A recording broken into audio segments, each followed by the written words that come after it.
Sir 4। बेटा आज के इस क्वेश्चन में, इस वीडियो की स्टार्टिंग इस पहले क्वेश्चन से हो रही है।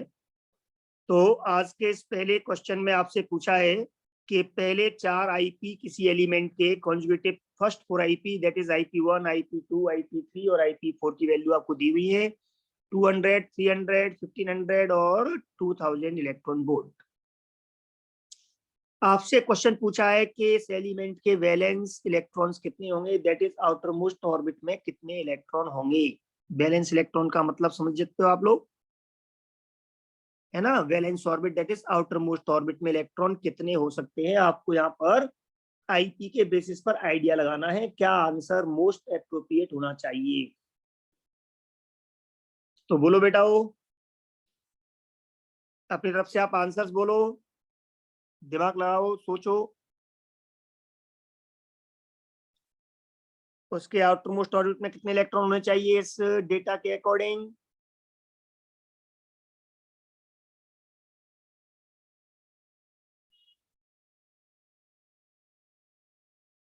हाँ बेटा जी। सर 1। और कोई बताओ, ये 1 किसने बताया है, मनकीरत। Yes sir. अच्छा देवेश। Yes sir. बोलो बेटा क्या आंसर होना चाहिए आपके अकॉर्डिंग। सर 1 ही लग रहा है मुझको भी, वैलेंस इलेक्ट्रॉन। Okay okay. हर्षित।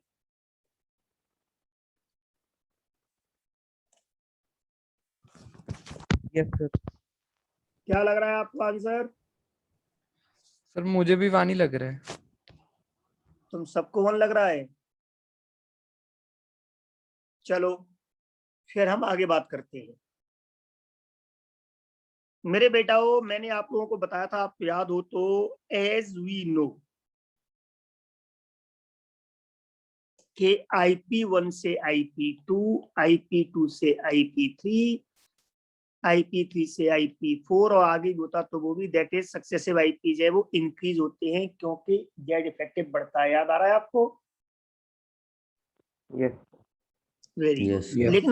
लेकिन आपको जब हमने लास्ट लेक्चर में स्टडी किया था आपने देखा होगा कि लिथियम का सेकंड आईपी एकदम से सबसे ज्यादा हो गया था। क्यों हो गया था, बोलो बेटा। सर क्यों? क्योंकि उसका ऑर्बिट आउटरमोस्ट वाला खत्म हो गया था, फिर नेक्स्ट इलेक्ट्रॉन हम उसके अंदर वाले ऑर्बिट से निकाल रहे थे, है ना बेटा। Yes sir. तो मेरे बेटा इसका मतलब क्या है, इंक्रीज तो होते हैं आईपी से आगे वाले, जैसे जैसे हम आगे बढ़ेंगे आईपी इंक्रीज होता जाएगा। लेकिन अगर कहीं आईपी सडन इंक्रीज हो जाए, मतलब बहुत ज्यादा हो जाए एकदम से, ऐसा तभी होगा जब उसके बैलेंस ऑर्बिट के इलेक्ट्रॉन खत्म हो चुके, अब नेक्स्ट इलेक्ट्रॉन हम उसके अंदर वाली ऑर्बिट से निकाल रहे हैं, है ना बेटा। तो जो सडन इंक्रीज होता है बहुत ज्यादा हाई इंक्रीज, वो ये बता देता है कि वो इलेक्ट्रॉन अब आउटर मोस्ट ऑर्बिट का नहीं था, वो उसके अंदर के ऑर्बिट का था। तो आप यहाँ देखोगे कि 200 से 300 हुआ, बट 300 से डायरेक्ट 1500 हुआ है, फिर 2000। तो यहाँ भी कोई ऐसा खास वो नहीं है। यहाँ पर 300 से एकदम से 1500 5 टाइम्स ही हो गया ऑलमोस्ट, है ना बेटा। यस तो इसका मतलब ये हो गया कि फर्स्ट और सेकंड 2 इलेक्ट्रॉन तो आउटर मोस्ट इलेक्ट्रॉन में ऑर्बिट में से निकाले आपने, थर्ड इलेक्ट्रॉन है वो आपके अंदर वाले ऑर्बिट में था, इसीलिए वहां से इलेक्ट्रॉन थर्ड जो निकला उसका आईपी बहुत ज्यादा हो जाएगा, थर्ड आईपी, क्योंकि अब उसके अंदर वाले ऑर्बिट से इलेक्ट्रॉन निकल रहा है। इज दैट क्लियर बेटा। Yes sir. तो वैलेंस में कितने इलेक्ट्रॉन होने चाहिए इस कंसेप्ट के according, 2। Any problem. No sir. ऐसे लगाते हैं आइडिया। तो sudden and high increase in IP क्या शो करता है कि electron is removed from inner orbit, कि इलेक्ट्रॉन अब जो है वो अंदर के ऑर्बिट से निकाला जा रहा है। ये शो करता है। इज दैट क्लियर बेटा?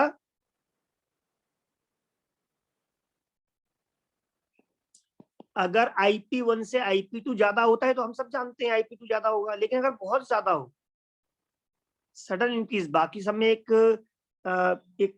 फिक्स ऑर्डर के हिसाब से चल रहा हो, तो इसका मतलब है कि इसमें बैलेंस इलेक्ट्रॉन्स जो होंगे वो कितने होंगे बेटा? Balance electrons 1। इसमें कितने होंगे बैलेंस इलेक्ट्रॉन्स? 1।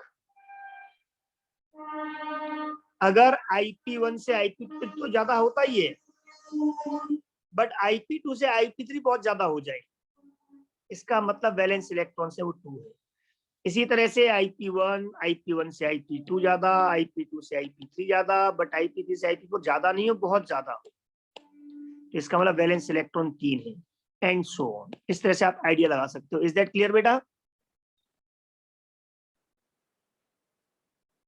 तो ये कोई न्यूमेरिकल नहीं है, ये केवल जो हमने थ्योरी पढ़ी, जो हमने फैक्टर्स पढ़े IP को अफेक्ट करने वाले, जो हमने ऑर्डर्स पढ़े थे फर्स्ट सेकंड IPs के लिए, उसी तरह से थर्ड या फोर्थ के लिए पूछ सकता था, तो उन सब ऑब्जर्वेशन से क्लियर हो गया कि हमें अगर डेटा गिवन हो किसी एलिमेंट के डिफरेंट IPs का, तो हम वहां पर आइडिया लगा सकते हैं कि उसके वैलेंस ऑर्बिट में कितने इलेक्ट्रॉन होने चाहिए।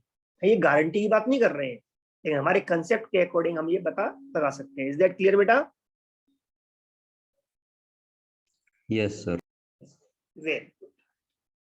चलो खैर, अब इस क्वेश्चन के बाद में हम आज का नेक्स्ट प्रॉपर्टी पीरियोडिक प्रॉपर्टीज में स्टार्ट करने जा रहे हैं। थोड़ा सा आपका बस जो माइंड सेटअप करना था, इसलिए क्वेश्चन हमने और स्टडी किया। अब हम आगे बढ़ते हैं। आज का टॉपिक है, इसको इरेज कर रहा हूं बेटा, मैं कर दूं? Yes sir. Very good. आज का टॉपिक है, जो नई प्रॉपर्टी हम जो स्टडी करेंगे आज, वो है इलेक्ट्रोनेगेटिविटी।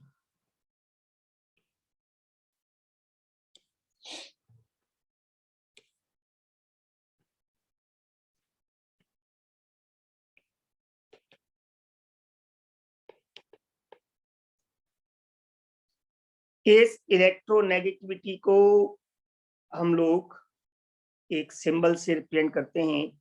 मैं वो सिंबल आपके सामने बना रहा हूं, ध्यान देना। सॉरी, ये इस तरह से, और उसके बाद में ये स्ट्रेट लाइन, ठीक है बेटा? Yes sir. इस सिंबल को हम बोलते हैं चाई, है ना बेटा? कुछ लोग इसको काई बोल देते हैं, स्पेलिंग इसकी CHI। आप इसको चाई बोलना, कुछ लोग इसको काई बोल देते हैं। ओके बेटा?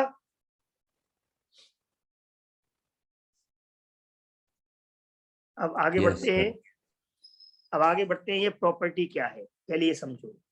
तो सबसे पहले तो ये आप दिमाग में सेट कर लो कि ये जो प्रॉपर्टी है इलेक्ट्रोनेगेटिविटी, ये किसी भी एलिमेंट की के एटम की बॉन्डेड स्टेट में प्रॉपर्टी है।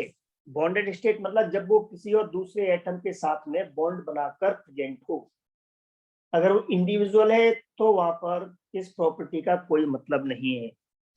इसीलिए खासकर इनर्ट गैसेज में हम इलेक्ट्रोनेगेटिविटी की बात नहीं करते, क्योंकि इनर्ट गैस किसी और एटम के साथ में बॉन्ड नहीं बनाती, बॉन्डेड स्टेट उसकी नहीं होती। एक दो एक्सेप्शन अलग बात है ना बेटा? बात समझ में आ गई? Yes sir.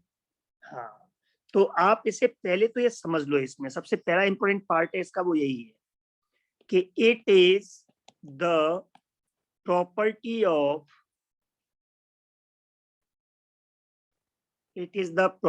Of atom in bonded state. जुड़ा हुआ होना चाहिए किसी से, तभी हम इस प्रॉपर्टी की बात करेंगे, या ये प्रॉपर्टी उसमें तभी आएगी। ओके बेटा? Any problem? No sir. Very good. अब ये प्रॉपर्टी क्या है? वो आप इसको अब लिख सकते हो। इस प्रॉपर्टी को हम डिफाइन कर रहे हैं, the power of an atom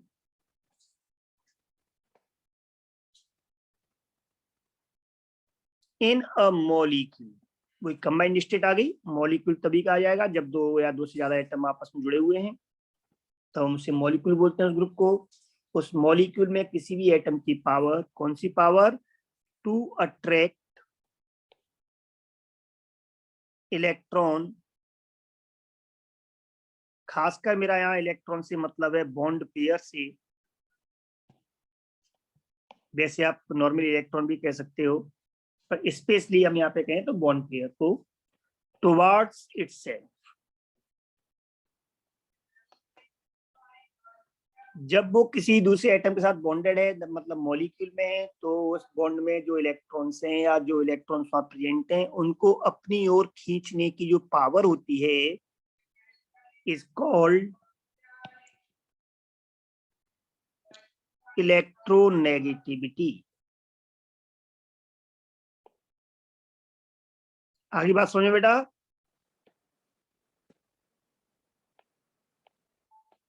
yes sir. हम इस पावर को इलेक्ट्रोनेगेटिविटी कहते हैं। ओके बेटा, तो अब यहाँ पे इस चीज को आप स्पेशली ध्यान रखना कि ये इलेक्ट्रॉन जो है वो उन्हें अपनी ओर खींच रहा है। लेकिन अब क्वेश्चन यहाँ पर ये है कि मैंने जो वर्ड यूज किया है बॉन्ड पेयर, इसको एक बार थोड़ा सा बता दूं, कुछ लोग तो जानते हैं इस चीज को। जब भी दो एटम आपस में बॉन्ड बनाते हैं, अगर वो कोवलेंट बॉन्ड है तो इलेक्ट्रॉन की शेयरिंग करते हैं, और बॉन्ड में जितने इलेक्ट्रॉन शेयर किए जाते हैं उनमें हर दो इलेक्ट्रॉन को हम एक बॉन्ड पेयर बोलते हैं। अगर टोटल दो ही इलेक्ट्रॉन शेयर हुए हैं दोनों से एक एक इलेक्ट्रॉन, तो एक बॉन्ड पेयर है, और उसको हम एक सिंगल बॉन्ड बोल देते हैं, सिंगल कोवलेंट बॉन्ड बोल देते हैं। जानते हो ना बेटा आप लोग? Yes sir. हाँ, और अगर दो दो इलेक्ट्रॉन शेयर होते हैं तो वो चार इलेक्ट्रॉन आ जाएंगे शेयरिंग में। चार इलेक्ट्रॉन का मतलब वहां पर दो पेयर कहे जाएंगे बॉन्ड के, दैट इज डबल बॉन्ड होगा। और अगर दो एटम के बीच में ट्रिपल बॉन्ड है, इसका मतलब तीन पेयर है बॉन्ड के, मतलब 6 इलेक्ट्रॉन्स हैं टोटल बॉन्ड में, और वो तीन तीन इलेक्ट्रॉन शेयर किए गए हैं। तो इस तरह से हम इसको समझते हैं। तो बॉन्ड पेयर कोई सा भी हो, अगर उस बॉन्ड पेयर को अपनी ओर जो एटम ज्यादा अट्रैक्ट कर लेगा, हम कहेंगे कि उसकी इलेक्ट्रोनेगेटिविटी ज्यादा है। लेकिन सबसे मेन प्रॉब्लम ये है कि इलेक्ट्रोनेगेटिविटी जो है वो क्लियर हो गया कि इलेक्ट्रॉन को अपनी ओर अट्रैक्ट करने की पावर है, तो किसी दूसरे एटम जो है वो उसको अपनी ओर अट्रैक्ट कर रहा होगा। तो उसकी जो पावर है ये इस बात पर डिपेंड करेगी कि उसके रेफरेंस में जो दूसरा एटम है वो कैसा है। जैसे किसी एक बच्चे की पावर जो है वो किसी दूसरे बच्चे से ज्यादा हो सकती है, तो किसी तीसरे बच्चे से कम भी तो हो सकती है ना बेटा? ना Yes, बेटा? sir. तो हम इसको कैसे कंपेयर करें? ये एक रिलेटिव प्रॉपर्टी है, तो आप इसमें ये बात भी मेंशन कर सकते हैं कि it is a relative property. किसी दूसरे के रेफरेंस में पता लगेगा कि वो कम है कि ज्यादा है, एक रिलेटिव प्रॉपर्टी है। तो अब इसे हम मेजर कैसे करें? किसी दूसरे से बॉन्ड बना के चेक करेंगे। लेकिन मैंने सपोज करो कि क्लोरीन का बॉन्ड बनाया ऑक्सीजन से, तो उस समय क्लोरीन की पावर क्या होगी इलेक्ट्रॉन अपने ओर खींचने की? ऑक्सीजन से ज्यादा होगी या कम होगी? और अगर मैंने क्लोरीन का बॉन्ड बनाया हाइड्रोजन से, तो अब उस बॉन्ड में जो इलेक्ट्रॉन है उनको अपनी ओर खींचने की ताकत क्लोरीन की अब ज्यादा होगी या कम होगी हाइड्रोजन से? हम ये पता कैसे लगाएं? तो अगर हमें सबको कंपेयर करना हो तो हम उसे कैसे कंपेयर करें? इस चीज को सॉर्ट आउट किया सबसे पहले पॉलिंग ने। एक साइंटिस्ट है पॉलिंग, उन्होंने, ओके बेटा, और उन्होंने इलेक्ट्रोनेगेटिविटी मेजर करने का एक तरीका दिया, और उस तरीके को इसलिए हम पॉलिंग स्केल बोल देते हैं। क्या बोल देते हैं? Polling scale. तो हम यहाँ पर अगला जो हेडिंग लिख रहे हैं वो ये, इसको मेजर करते हैं पहले कंपेयर करने के लिए। रिलेटिव प्रॉपर्टी है तो ऑब्वियस सी बात है कि रिलेटिव के लिए हम इसे कंपेयर कैसे करें। तो आप यहाँ पर हेडिंग लिख सकते हैं, मेजरमेंट ऑफ इलेक्ट्रोनेगेटिविटी को हम ऐसे शॉर्ट में EN भी लिख देते हैं। तो इसके लिए सबसे पहले जो तरीका बताया, मेजर किया गया इसे, वो पॉलिंग ने किया, इसलिए हम इसे पॉलिंग स्केल बोल देते हैं। पॉलिंग का स्केल क्या कहता है? तो जो पॉलिंग का स्केल है वो एक आपका हीट थर्मोडायनेमिक्स के डेटा पर बेस्ड था, जहाँ पे हीट एब्जॉर्ब या एमिट होती है उसके बेसिस पर। और उन्होंने क्या किया आपने इसमें, वो आप समझिए। उन्होंने क्या किया कि अगर दो एटम्स की उन्हें कंपेयर करनी है इलेक्ट्रोनेगेटिविटी, तो उन्होंने पहले से एक अपना फॉर्मूला दिया थर्मोडायनेमिक बेस पर, और वो क्या था? चाई ए माइनस चाई बी, मतलब ए की इलेक्ट्रॉन नेगेटिविटी और बी की इलेक्ट्रॉन नेगेटिविटी का डिफरेंस, या माइनस से मतलब आप समझ लें डिफरेंस है बेटा। डिफरेंस का मतलब होता है कि हमेशा ज्यादा वाले में से कम वाले को माइनस करोगे बस। ओके बेटा, आ रही बात Yes, समझ में? yes. तो इन दोनों के बीच का जो डिफरेंस होता है वो होता है 0.208 रूट ऑफ डेल्टा के बराबर। इसको एक्चुअल में जो रूट ऑफ डेल्टा हम कह रहे हैं, ये रियल में है क्या, वो आपको बताते हैं।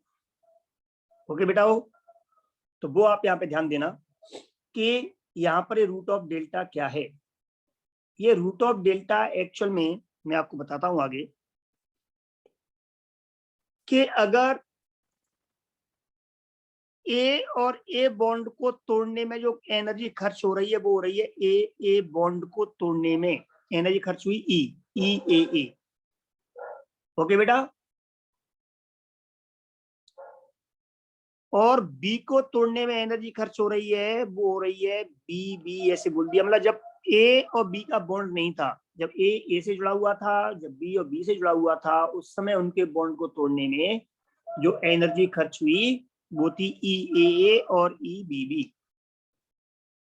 ठीक है ना? बात समझ में आ गई बेटा?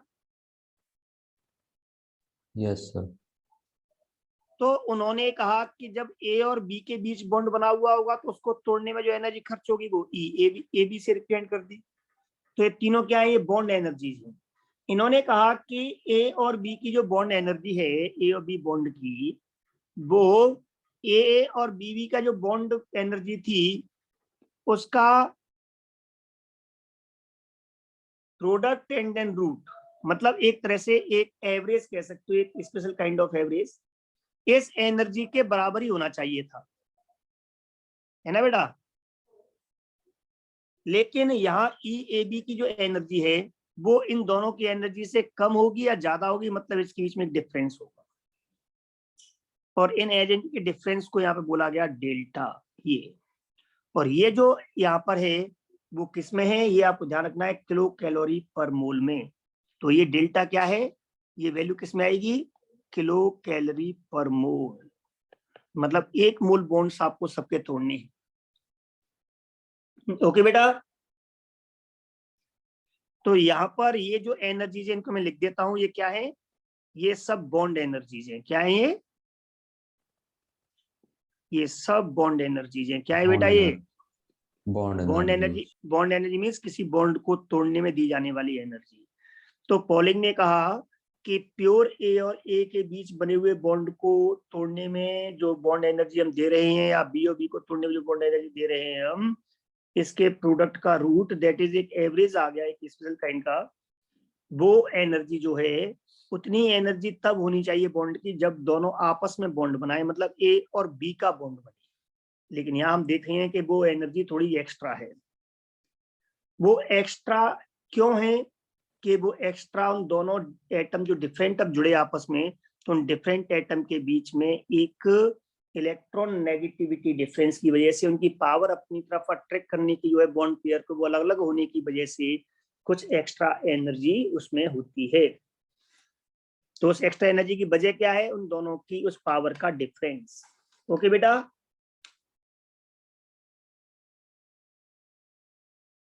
Okay, yes sir. Very good. लेकिन अब इसमें प्रॉब्लम थी इस पॉलिंग स्केल में, और प्रॉब्लम क्या थी कि ये तो आप लोगों ने एकदम फिक्स कर लिया कि ठीक है भाई, बॉन्ड एनर्जी के अकॉर्डिंग हम वैल्यूज पुट कर देंगे और हम यहाँ पर ये डिफरेंस निकाल करके हम ये इन दोनों का डिफरेंस निकाल देंगे। पर हमें अभी भी क्या मिलेगा? डिफरेंस मिलेगा ना बेटा इलेक्ट्रोनेगेटिविटी का। इलेक्ट्रोनेगेटिविटी तो नहीं मिलेगी ना हमें किसी पर्टिकुलर एटम की, है ना। Yes, sir. Yes, sir. तो वो हमें अब कैसे निकालें? तो इन्होंने क्या किया पॉलिंग ने, इन्होंने एक एलिमेंट की अपनी इच्छा से इलेक्ट्रॉन नेगेटिविटी मान ली और उससे बॉन्ड बना बना करके कंपेयर कर करके सबकी बॉन्ड एनर्जी इस फॉर्मूले से कैलकुलेट कर ली। अब जैसे मान लो मैं एक ही मैं निकाल लूं, यहाँ पर एक मान लूं वैल्यू, डिफरेंस मुझे बॉन्ड की एनर्जी से मिल ही जाएगा तोड़ तोड़ करके बॉन्ड्स को, तो मुझे इस बी की वैल्यू मालूम चल जाएगी ना बेटा। मुझे बॉन्ड एनर्जी से डेल्टा मिल जाएगा, डेल्टा वैल्यू यहाँ पुट करूंगा मैं, ये मैंने पता ही है मुझे, मैंने मान लिया है, तो वैल्यू पुट करने पे ये आपका चाई बी दैट इज बी की इलेक्ट्रॉन नेगेटिविटी आ जाएगी ना।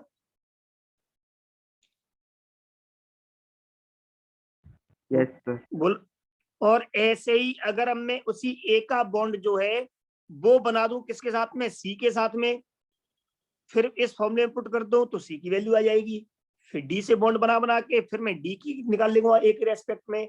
इस तरह मैं किसी एक एलिमेंट की मान करके अलग अलग एलिमेंट से बॉन्ड बना बना करके उसकी मेजर कर लूंगा। तो पहला क्वेश्चन तो यहाँ पे ये है कि पॉलिंग ने कौन से एलिमेंट की इलेक्ट्रॉन नेगेटिविटी अपने मन से मानी, है ना बेटा। तो वो चीज आपको यहाँ पे स्पेशली नोट करनी है, और वो क्या है, वो है पॉलिंग जो साइंटिस्ट थे उन्होंने क्या किया, measured electron negativity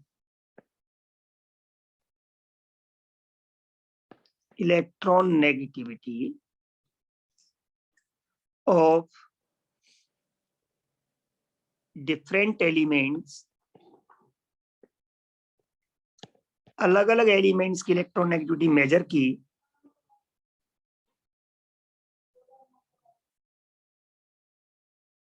bye assume करके, मान करके, by assuming electron negativity of hydrogen is equals to 2.05, hydrogen की इलेक्ट्रॉन नेगेटिविटी 2.05 मानकर उन्होंने हाइड्रोजन से बॉन्ड बनाए और अलग अलग एटम के बॉन्ड बना बना करके उन्होंने बॉन्ड एनर्जीज के बेसिस पर इलेक्ट्रॉन नेगेटिविटी कैलकुलेट की। जब कैलकुलेट की तो उन्हें इलेक्ट्रॉन नेगेटिविटी जो मिली उनमें एक दो के एग्जांपल आपको लिख देता हूं। ही फाउंड या ही ऑब्जर्व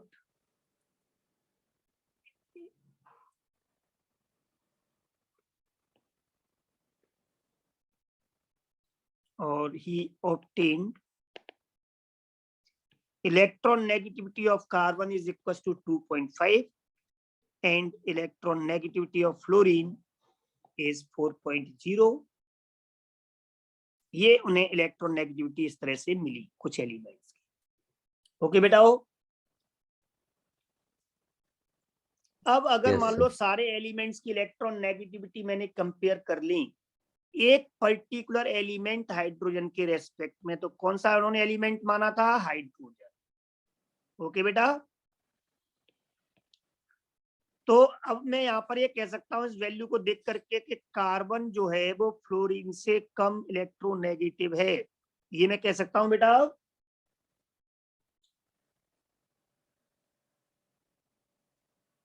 अब तो कह सकता हूँ ना, क्योंकि दोनों को कंपेयर मैंने हाइड्रोजन से किया है।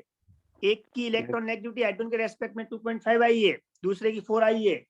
इसका मतलब अगर वे दोनों आपस में हम कनेक्ट करें तो वहां किसकी नेगेटिविटी ज्यादा होगी, फ्लोरीन की। फ्लोरीन। अगर मुझसे कोई एक आदमी है उसका वजन मुझसे 4 किलो ज्यादा है, दूसरे का वजन मुझसे अगर 8 किलो ज्यादा है, तो इसका मतलब 8 किलो वाले का वजन 4 किलो वाले से ज्यादा होगा ना। Yes, sir. तो जब रेफरेंस पॉइंट सेम होता है फिर जो वैल्यूज मिलती है उन वैल्यूज के अकॉर्डिंग हम उनको आपस में भी कंपेयर कर सकते हैं ना। Yes, sir. Very good. इसीलिए फिर हमें सारे एटम्स के आपस में बॉन्ड नहीं बनाने पड़ते, हमने एक के रेस्पेक्ट में सबकी निकाल ली। तो ये था पॉलिंग स्केल। पॉलिंग ने हाइड्रोजन की अपनी इच्छा से एज्यूम की 2.05 और ये मान करके उन्होंने सबकी कैलकुलेट की, तो हमें सारे एलिमेंट्स की जो वैल्यूज मिली उनके बेसिस पर उन्हें हम आपस में कंपेयर कर सकते हैं और ये कह सकते हैं कि इलेक्ट्रॉन नेगेटिविटी किस एलिमेंट की ज्यादा है और किसकी कम है। ये था पॉलिंग स्केल। इस पॉलिंग स्केल में थोड़ा सा नोट पॉइंट है, वो ये है कि आपका ये सेम फॉर्मूला जो है वो थोड़ा चेंज हो जाएगा अगर आप इसको जूल में निकालना चाहो तो, और जूल में निकालने के टाइम पर ये क्या हो जाएगा 0.102। क्यों? क्योंकि यहाँ पे जो वैल्यू होती है कि ये अपने किलो कैलोरी में होती है, वो हम लेते हैं किलो जूल में। आप लोग जानते हो कि एक कैलोरी में 4.2 जूल होते हैं, जानते हैं ना बेटा आप लोग? Yes sir. इसलिए Yes, sir. थोड़ा तो अगर यहाँ पे कभी आपको वैल्यू चेंज दिख जाए तो आप समझ जाना कि सिर्फ एनर्जी की यूनिट चेंज हुई है, मतलब वही है। ओके बेटा? Yes Yes, very sir. Good. और वैल्यू कितनी है, चलो मैं अलग से मेंशन कर देता हूँ, कोई दिक्कत नहीं, अगर आप याद रख सको तो। कि अगर मैं यहाँ पर इस जगह पर ब्लू लाइन से कर रहा हूँ, अगर मैं यहाँ पे वैल्यू लिख देता हूँ 0.102, तो आप समझ जाना कि इसका मतलब डेल्टा जो है वो किलो जूल पर मोल में है। ओके बेटा? चलो अब आगे बढ़ते हैं। इसके बाद में एक और साइंटिस्ट थे, उन्होंने और बेटर तरीका दिया इलेक्ट्रॉन नेगेटिविटी नापने का कि नहीं साहब ऐसे नहीं, हम इसको एक और तरीके से मेजर कर सकते हैं। और वो तरीका क्या था वो हम आगे डिस्कस करते हैं। मैं इसको इरेज करके बताऊंगा। इरेज कर दूं बेटा? Yes, sir. Very good. दूसरे जो साइंटिस्ट थे जिन्होंने अपना तरीका दिया मेजर करने का इलेक्ट्रॉन नेगेटिविटीज को, वो था मुलिकन्स स्केल। कौन सा था? Mulliken scale. Mulliken scale. Very. Mulliken's scale में इन्होंने क्या कहा था, मुलिकन ने, कि किसी भी एलिमेंट की इलेक्ट्रॉन नेगेटिविटी, ये मतलब यहाँ पे कोई भी एलिमेंट है उसकी इलेक्ट्रॉन नेगेटिविटी उसके IP ionization energy, ionization potential आप ले सकते हो, उसके आयोनाइजेशन एनर्जी और उसकी इलेक्ट्रॉन एफिनिटी के एवरेज के बराबर होती है। ओके बेटा? लेकिन अब यहाँ पर ये कि इलेक्ट्रॉन एफिनिटी क्या होती है, अगली प्रॉपर्टी है, वो हम आगे पढ़ेंगे। अभी आप केवल फॉर्मूले के तौर पे इसको याद रख सकते हो कि वो उसके एवरेज के बराबर होती है। Any problem? लेकिन ये ध्यान रखना कि ये दोनों जो वैल्यूज हैं आईई आयोनाइजेशन एनर्जी की और इलेक्ट्रॉन एफिनिटी की, वो इन इलेक्ट्रॉन वोल्ट्स हैं। इलेक्ट्रॉन वोल्ट पर एटम या ओनली इलेक्ट्रॉन वोल्ट करके आप याद रख सकते हो। पर ये इलेक्ट्रॉन एफिनिटी क्या है ये हम आगे बात करेंगे। ईए इलेक्ट्रॉन एफिनिटी हम आगे बात करेंगे, पर अभी आप फॉर्मूला याद रखें कि किसी भी एटम की दोनों वैल्यूज का एवरेज होती है। ओके बेटा? तो इसमें हमें क्या है कि किसी दूसरे एटम की जरूरत नहीं पड़ेगी, हमें किसी के रेफरेंस में नहीं नापना है, हम हर एटम का अलग अलग नाप सकते हैं, है ना बेटा? बोलो। Yes, sir. Yes sir. हाँ, तो ये बेटर था, हमें किसी दूसरे बाइटन किसी की नहीं माननी है। हम किसी भी एटम की आयोनाइजेशन एनर्जी कितनी है, उसकी इलेक्ट्रॉन एफिनिटी कितनी है, दोनों वैल्यूज को हम पुट करेंगे और उसका एवरेज निकालेंगे, वो उसकी इलेक्ट्रॉन नेगेटिविटी को रिप्रेजेंट करेगी। लेकिन यहाँ पर एक बहुत अच्छी बात आई, और वो क्या आई थी कि इस तरह से जो इलेक्ट्रॉन नेगेटिविटी मुलिकन को जो मिली, electron negativity at Mulliken scale, ये एम का मतलब मुलिकन स्केल पे जो इलेक्ट्रॉन नेगेटिविटी मिली, वो इलेक्ट्रॉन नेगेटिविटी पॉलिंग स्केल पर जो इलेक्ट्रॉन नेगेटिविटी मिली थी उनसे 2.8 टाइम्स ज्यादा थी सारी वैल्यूज। इसका मतलब क्या है, मुलिकन भी ठीक थे और पॉलिंग भी ठीक थे। तो अगर आप सारे एलिमेंट्स की वैल्यूज को 2.8 टाइम्स बढ़ा दो तो भी कंपैरिजन पे तो कोई फर्क नहीं पड़ेगा ना? No, sir. Yes. Yes. बोलो बेटा, क्योंकि आपने सबका बढ़ा दिया ना। जैसे एक सिंपल सी बात है, सारे स्टूडेंट्स के मार्क्स आए हैं, मान लो आउट ऑफ 10, किसी के 2, किसी के 2.5, किसी के 3, कितने भी मार्क्स आए, और अब सबके मार्क्स 10 से मल्टीप्लाई कर दो और बोल दो कि ये परसेंटेज है, तब भी तो कंपैरिजन सेम रहेगा ना, टॉपर तब भी टॉपर ही रहेगा ना। हाँ भाई, Yes. तो सारी वैल्यूज अगर मैंने पोलिंग पे जो आई थी, अगर मैंने सबको 2.8 टाइम्स कर दिया है तो उससे फर्क थोड़ी पड़ा। तो बस ये ध्यान रखना है कि बस कैलकुलेट करना आसान है, मूलिकन स्केल से इलेक्ट्रोनेगेटिविटी निकालना आसान है, लेकिन वैल्यूज सारी जो आई थी, कंपेरिजन जो ऑर्डर आया था इलेक्ट्रोनेगेटिविटी के एलिमेंट्स का, वो सबके लिए सेम था, ऑर्डर में कोई अंतर नहीं आया। इज दैट क्लियर बेटा? इसीलिए Yes, हम sir. आज भी पोलिंग स्केल को ही अपनी स्टडी में, जो उन्होंने वैल्यूज बता दी थी, उन्हीं को हम आज अपनी स्टडी में इंक्लूड करते हैं और उन्हीं वैल्यूज के अकॉर्डिंग हम स्टडी करते हैं। और फ्लोरीन को हम 4 मान करके, हाइड्रोजन का 2.05, कार्बन का 2.5, ऐसे और एलिमेंट्स के भी हैं, सबकी इलेक्ट्रॉन नेगेटिविटी इस तरह से मेजर करते हुए हम लोग अपनी स्टडी को आगे बढ़ाते हैं। तो मेन हम आज भी मूल्यांकन ही पढ़ते हैं। इसके आगे एक और तरीका था, वो था ऑलरेड एंड 2 साइंटिस्ट थे, रोचो। ये ज्यादा स्टडी में नहीं इतना यूज होता, पर इन्होंने भी एक इंडिविजुअल एटम के लिए ही बताई थी कि वो क्या है। तो आप ये ध्यान रखना कि यहाँ पर इलेक्ट्रॉन नेगेटिविटी एलिमेंट की जो है वो is equal to 0.744 plus 0.359 into Z effective. और आप लोग जानते हो कि किसी भी एलिमेंट का हम इफेक्टिव न्यूक्लियर चार्ज कैलकुलेट किया था हमने upon R covalent square. R क्या है यहाँ पर? कोवलेंट रेडियस है, जो आपको बताया था कोवलेंट रेडियस क्या होती है, हम पढ़ चुके हैं। ओके बेटा, और ये जो यहाँ पे आर कोवलेंट की जो वैल्यू ली जाती है वो एंगस्ट्रॉम में ली जाती है। किस में ली जाती है? इन एंगस्ट्रॉम।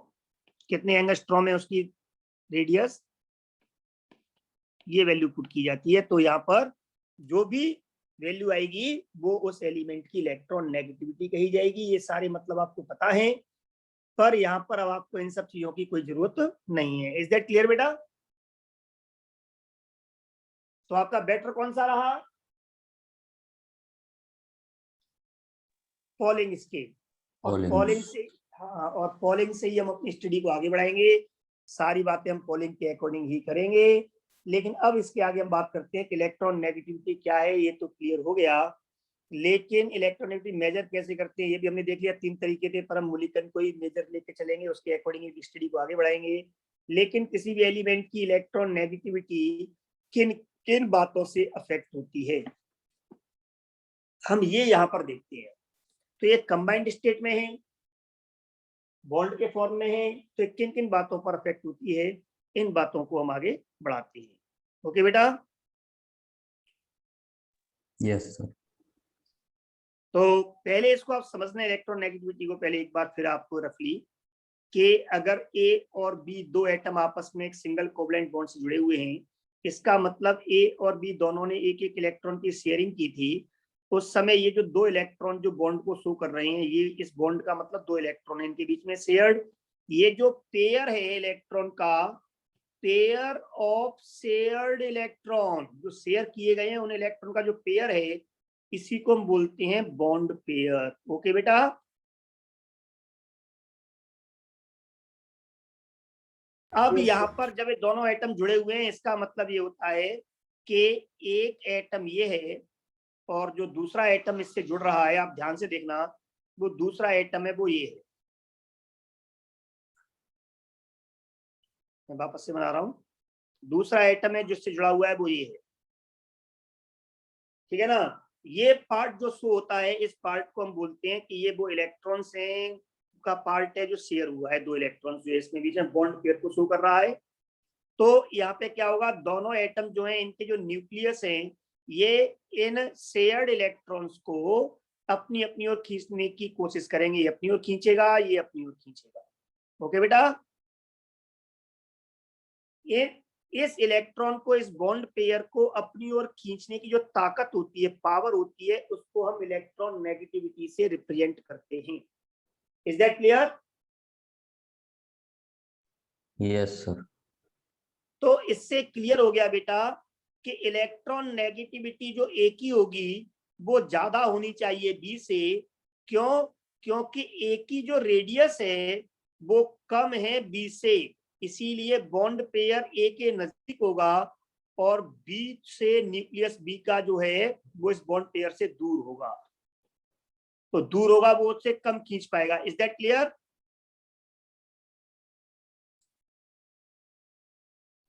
Yes, sir. इसका मतलब क्या हुआ? सबसे बेस्ट जो चीज है इलेक्ट्रॉन नेगेटिविटी को कंपेयर करने के लिए वो हम अपनी प्रीवियस जो प्रॉपर्टी हमने पढ़ी पीरियोडिक प्रॉपर्टीज में, एटॉमिक रेडियस या एटॉमिक साइज, वो बेस्ट रहेगा और उससे हम ये निकाल सकेंगे। हमें और कुछ जरूरत नहीं है, न आयनर्स एनर्जी की, न इलेक्ट्रोएफिनिटी की, न उनकी वैल्यूज की। हम डायरेक्ट दो एलिमेंट को कंपेयर कर पाएंगे अगर हम उनके साइज को कंपेयर कर लें। जो छोटा होगा उसकी नेगेटिविटी ज्यादा होगी, जो जितना बड़ा होगा उसकी इलेक्ट्रॉन नेगेटिविटी उतनी ही कम होगी। Is that clear? Yes, is sir. That clear? But very good. तो अब हम इसके आगे की बात कंटिन्यू करते हैं अगले सेशन में। आप सेम लिंक पर वापस आ जाओ। अभी इस वीडियो को यहीं एंड करते हैं।